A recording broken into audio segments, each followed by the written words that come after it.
un accidente es una situación que ocurre de manera involuntaria y establece una pena en una escala. Ella estaba ocultando el vehículo y que no fue hasta el lunes cuando se presentó al plan piloto. Lo que no pudiera ocurrir es las declaraciones que nosotros hemos visto del padre. Hubo un descuido por parte de las autoridades en ese sentido, de que no se le dio un seguimiento.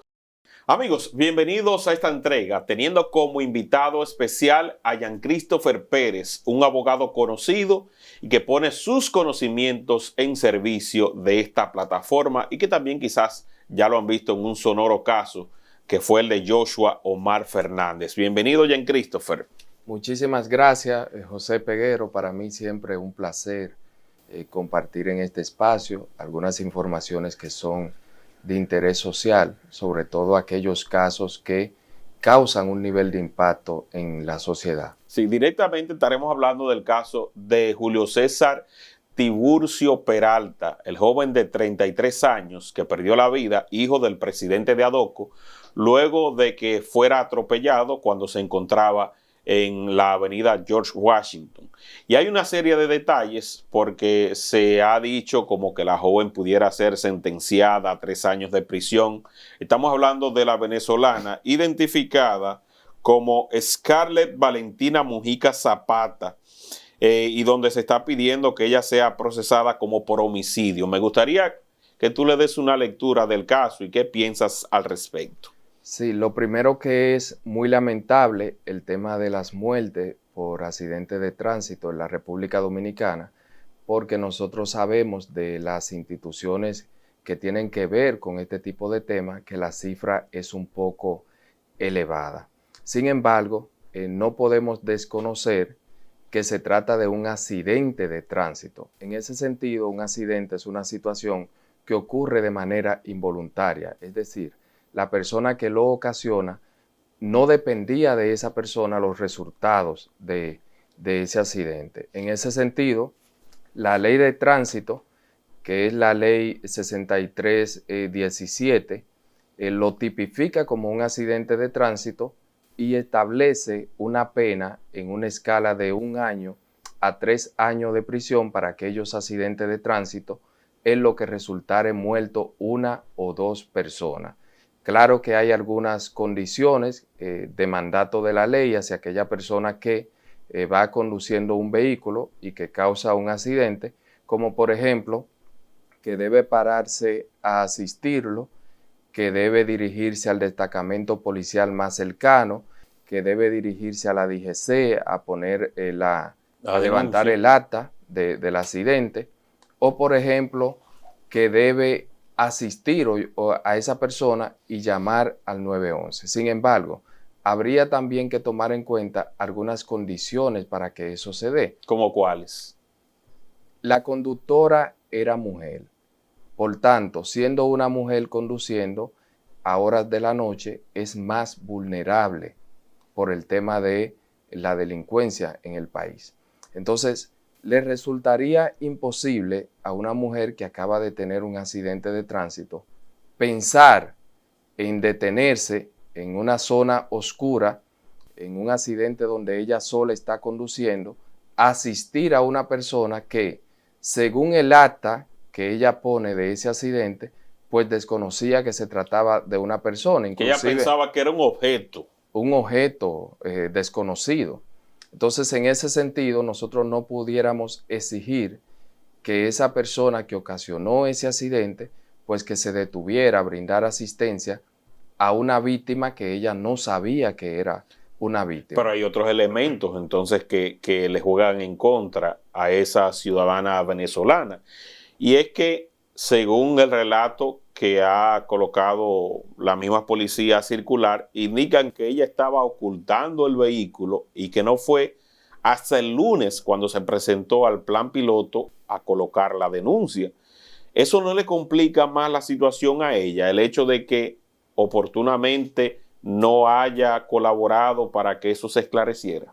Sí, aun cuando ella no presentara el vehículo y fuera a poner la denuncia dentro del plazo de las 24 horas siguientes del accidente, que es lo que establece la ley de tránsito, no deja de ser un accidente de tránsito, porque ahí puede ser por varios motivos. Por ejemplo, que la conductora se viera asustada, que se viera en la imposibilidad de salud para presentarse a poner esa denuncia, porque como el impacto del vehículo se puede evidenciar que fue fuerte, pudiera ella asistir a un médico a recibir algún chequeo, que entonces esa denuncia tuviera que prolongarla y ponerla en el momento en el que ella la pone. Sin embargo, estas condiciones no dejan de ser un accidente de tránsito y por tanto deben ser juzgadas en un tribunal especial de tránsito y con la ley 6317 que establece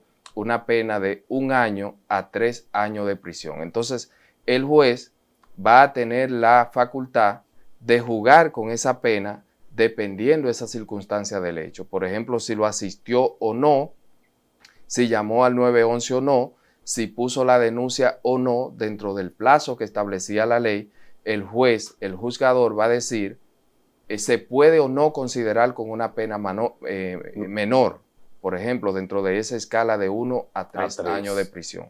Lo que no pudiera ocurrir es las declaraciones que nosotros hemos visto del padre, que dicho sea de paso nos sentimos conmovidos por la pérdida de su hijo. Es un gran amigo, un aliado de esta plataforma que ha venido en múltiples ocasiones aquí a denunciar casos de corrupción. Estamos hablando de Julio César de la Rosa Tiburcio, presidente de la Alianza Dominicana contra la Corrupción, que está obviamente muy consternado y vi unas declaraciones que ofreció, por ejemplo, a Diario Libre, donde él decía que es algo que es inesperado porque se acostumbra a que sean los hijos que entierren a sus padres, y en este caso ha sido lo contrario y que para él ha sido pues muy doloroso, pero está el punto que tú indicas, donde en otras declaraciones se recoge que él quiere que la joven sea procesada por homicidio. ¿Es posible eso? Sí, evidentemente se trata de una persona que ha aportado mucho a la sociedad, que tiene una trayectoria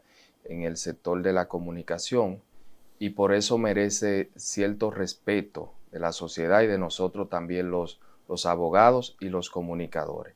Respecto de esas declaraciones en las que él solicitaría que esta joven sea juzgada por un homicidio, eso le favorecería a la vinculada al accidente. ¿Y primero, por qué? Porque el homicidio puede ser dividido de dos tipos.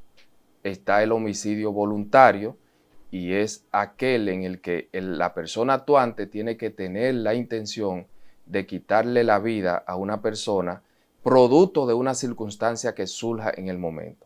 No que la planifique con anterioridad, porque entonces sería un asesinato. Claro, ya la premeditación es asesinato. Exactamente. De una circunstancia que se produce en el momento, esa persona se ve en la necesidad de quitarle la vida a otra y eso es un homicidio voluntario. Ahora, cuando ese homicidio ocurre por una negligencia, por una falta de prudencia, pero que la persona actuante no tiene la intención de quitarle la vida a nadie, no tiene la intención de matar, entonces se convierte en un homicidio involuntario. ¿Y qué es lo que dice el Código Penal respecto a los homicidios involuntarios? Que la pena serían, dentro de una escala, de 3 meses a 2 años de prisión.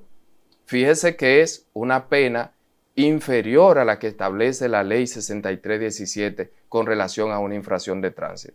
Entonces, lo que mejor le conviene a esta familia, en su deseo de solicitar justicia, es dejar que el proceso siga su curso, conforme a la naturaleza de este hecho, que es una infracción de tránsito y que la misma sea juzgada como tal, como un accidente de tránsito. Como un accidente. Y tú analizaste algo que planteó Félix Portes con relación a este mismo tema, de que ella pudiera pasar esos mismos 3 años y que había elementos suficientes para que ella sea condenada a 3 años, partiendo de la investigación preliminar que se ha servido y que se ha dado a conocer en los medios. Sí, nosotros en principio tocábamos el tema de que el juez tiene la facultad de jugar entre una pena de 1 año a 3 años de prisión, dependiendo la circunstancia y el mandato de la ley, si ella lo cumplió o no, como por ejemplo, la llamada al 911, Sí. la asistencia a la persona fallecida, ¿Qué? si fue a un destacamento a denunciar. Como ella no hizo eso, entonces es posible que el juez no tenga una consideración en otorgarle una pena menor y sí pueda ser condenada a 3 años de prisión. A 3 años de prisión. Se ha comentado con relación a este mismo caso y otros que debería ser un poco más severa la ley para estos temas de accidentes de tránsito. ¿Cuál es tu opinión?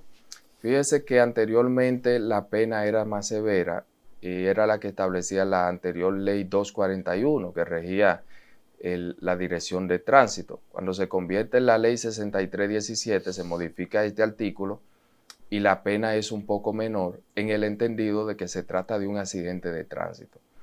Y un accidente de tránsito le puede ocurrir a cualquiera, inclusive por un desperfecto mecánico de un vehículo. Entonces, es una situación que no depende de la persona que lo ocasiona. Nadie anda buscando un accidente de tránsito.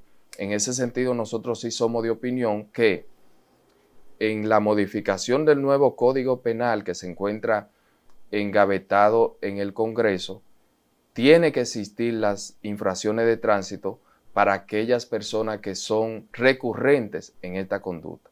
Nosotros hemos visto casos aquí de personas que se dedican a la música Por ejemplo, urbana, el mismo caso de Honguito.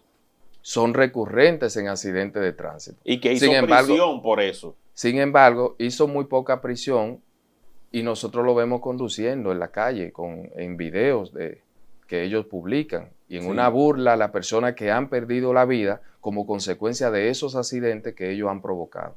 Entonces nosotros somos de opinión que en ese nuevo Código Penal sí tiene que establecerse una pena más severa para aquellos que provocan este tipo de accidentes y son recurrentes en esta conducta. Sí, y yo quiero hacer énfasis en el hecho de que, por ejemplo, que al inicio lo compartimos, pero el hecho de que ella ocultase el vehículo, de ocultar el vehículo, eso no debe ser tomado en cuenta, porque de repente, si tú lo que haces es que tratas de que la policía no llegue a hacer su trabajo, eso no es obstrucción de la justicia, de las investigaciones. Todo eso entra en las circunstancias que establece la propia ley en su artículo 303 sobre la responsabilidad de una persona que cause el accidente y sigue estando dentro de la categoría de 1 a 3 años de prisión. O sea, entonces, que sí sería también una cuestión a tomar en cuenta en una posible modificación al Código Penal donde se establezca este delito. Sí, es bueno que el público reciba esta clase de intervenciones puntuales para que no se desoriente, porque suele ocurrir que surgen jueces que rápidamente, sin ningún conocimiento de fondo, se ponen a emitir opiniones que tienden a confundir a la población dominicana. ¿Qué tú dirías con relación a eso? Yo creo que desde las instituciones que tienen que ver con el manejo del tránsito en la República Dominicana tienen que surgir políticas públicas de seguridad vial y sobre todo de educación vial.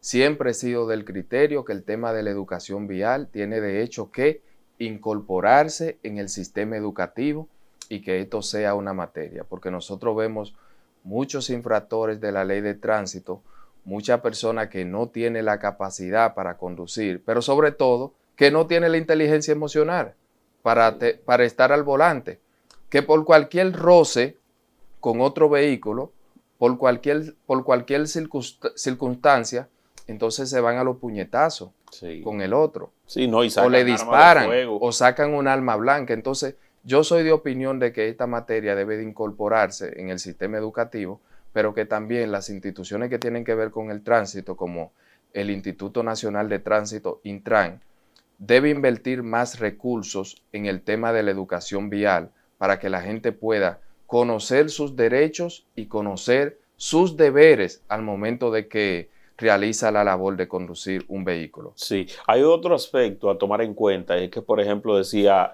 Julio César de la Rosa Tiburcio, el padre, que si no es porque él motiva la investigación, inicia el proceso para rastrear el vehículo, para ver qué había acontecido con su hijo, quizás hasta este punto no sabría nada. Entonces él tuvo que movilizarse, tuvo que salir a la calle, tuvo que ir al canódromo, a pesar de que vieron que su vehículo estaba allí detenido y que se lo llevaron, no se emitió una alerta para que por lo menos su familia o el propietario, alguien vinculado a eso, pues se enterase. Y más si sabían que había allí también este accidente. O sea, como que hubo un descuido por parte de las autoridades en ese sentido, de que no se le dio un seguimiento, independientemente de quién sea, no hubo un seguimiento, sino es hasta que él inicia ese mismo proceso.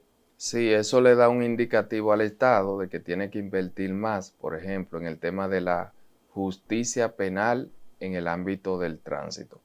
Y digo esto porque nosotros recibimos un caso de una señora que perdió a su hijo en un accidente de tránsito en la avenida Núñez de Cáceres hace como 7 meses alrededor. Se llama la señora Ángela Fortuna. Y esta señora todavía no ha recibido una respuesta de la casa del conductor, que es quien dirige la investigación, y de los fiscales, porque son pocos los fiscales que se dedican a esta área y tienen que manejar una cantidad significativa de casos. Entonces, es normal que algunos casos que salen a la luz pública, porque hay ciertas figuras involucradas, pues que se le tome más atención que otros casos que también merecen justicia porque han perdido un familiar por causa de un accidente de tránsito. Entonces, eso nos da un indicativo de que se debe dirigir la mirada también a la casa del conductor y ampliar este servicio a la población, porque es una y opera desde Santo Domingo. Y me imagino que tiene que brindar servicio a todo el país. Servicio, claro, en todo el país, y sobre todo también que en zonas como las que se produjo el accidente, que es próximo a Migración, que está también la Dirección General de Pasaportes, pues haya una presencia mayor de cámaras de vigilancia, y sobre todo porque se trata de un espacio donde usualmente desaparecen muchas personas, de las que se lanzan, de las que quizás tiran por ahí, que es una zona bien vulnerable y bien caliente para ese tipo de cosas, y que se han ido acondicionando esos lugares como parques y demás para que la gente vaya a recrearse. Y qué bueno que tú mencionas el tema de las cámaras de seguridad, porque eso se hace muy necesario en Santo Domingo y el Distrito Nacional, sí, que es donde ocurren la mayor parte de casos de accidentes de tránsito, pero también de temas de asaltos, de atracos. Y precisamente ese caso que yo te mencionaba de la señora Ángela que perdió su hijo en un accidente ocurrido en la avenida Núñez de Cáceres, todavía no se ha resuelto porque en el lugar no había cámara de seguridad. Y las que habían no se pudo recuperar el video porque no estaban grabando. Entonces, ¿cuántas cosas no pudiéramos evitar con un sistema de cámara de seguridad eficiente que funcione, donde aquel ciudadano que pueda ser víctima, por ejemplo, de un atraco, de un accidente de tránsito, se pueda dirigir a esa institución y solicitar esos videos y a través de esos videos entonces rastrear a las personas involucradas? Yo estoy plenamente de acuerdo. Hay que fortalecerlo y tratar de que haya un mantenimiento, porque es como tú dices. Hace poco yo recibí un caso aquí también de un señor que su hijo fue atropellado en la 27 de febrero y la cámara que podía ser de utilidad entonces tampoco estaba en funcionamiento. Entonces no es el hecho de comprar la cámara, es el hecho de darle mantenimiento, darle seguimiento, de actualizarla cuando se tenga que actualizar y también de darle ese seguimiento especial, porque para algo deben servir los impuestos que nosotros aportamos, no solamente para que haya personas haciéndose ricas con las licitaciones, sino de que haya un servicio a la ciudadanía que demanda cada vez más seguridad. Ese es el planteamiento. ¿Hay algo más que quiera decir con relación a este caso lamentable, que expresamos las condolencias a la familia? Sí, a esas personas que están emitiendo juicios de valores en los medios de comunicación y en las redes sociales, que vamos a dejar que este proceso siga su curso según lo que establece la ley. Y a esa familia nuestra condolencia también, a confiar en la justicia. Yo sé que hay un sentimiento de impotencia porque ha perdido un familiar importante, sobre todo cuando se trata de miembros de la familia que son más jóvenes que los padres, por ejemplo. Pero lamentablemente la persona que anda en la calle conduciendo un vehículo no busca tener un accidente. Claro que hay circunstancias que son imprudencia, como por ejemplo que vaya tomando alcohol, que vaya a alta velocidad, pero no todos los que andan conduciendo cometen esa imprudencia, y por ir conduciendo en horas de la noche, por no ver una persona que está parada en una calle oscura, pueden cometer un accidente. Sí. Entonces vamos a dejar que este proceso siga su curso conforme al trabajo que va a realizar la justicia, y esperemos que se le dicte una pena justa a esta muchacha. Ahí está. Bueno, gracias, Jean Christopher Pérez, por tu tiempo, por tus palabras y sobre todo por colaborar con nuestro espacio. Que Dios te bendiga y sabes que aquí estamos siempre a la orden. Un placer siempre. ¿Qué caso tienes por ahí debajo de la manga en lo adelante? Después que pasó lo de Joshua, ¿qué otros tienes? Estamos trabajando mucho con los temas de malas prácticas médicas en el país por los temas de cirugía estética. Sí. Entonces ya hay uno que está muy avanzado, que está en nivel esperando sentencia en la Cámara Civil y Comercial, y es el recordado caso contra el doctor Orlando Vargas Almonte y contra 3 clínicas, que estaba Caribbean Plastic Surgery, estaba la Monumental y estaba Cedia, por una mala práctica que le ocasionaron a una muchacha que casi pierde la vida por un injerto irregular de biopolímeros sin su consentimiento.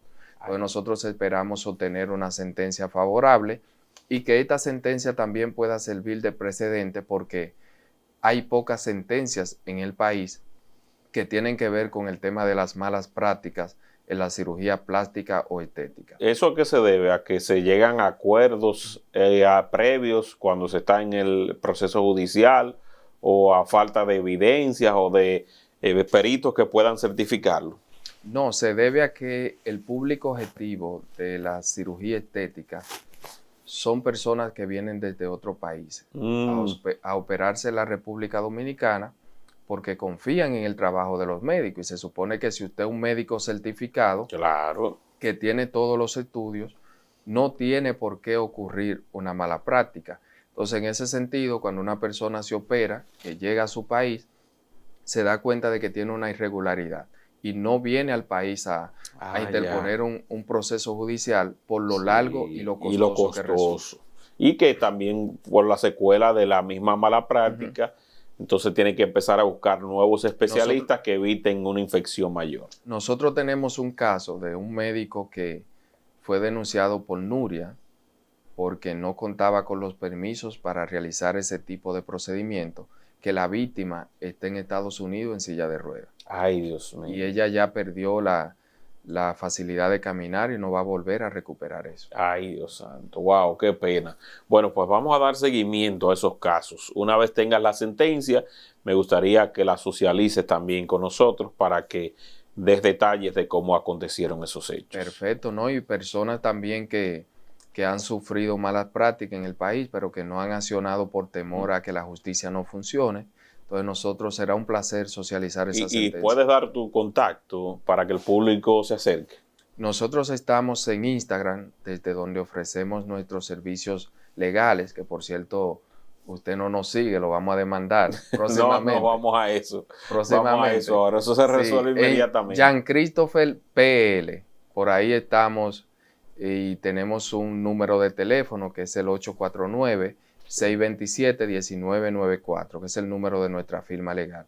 Repítelo, por favor. 849-627-1994. Bueno, gracias, Jean Christopher, que Dios te bendiga, gracias de corazón.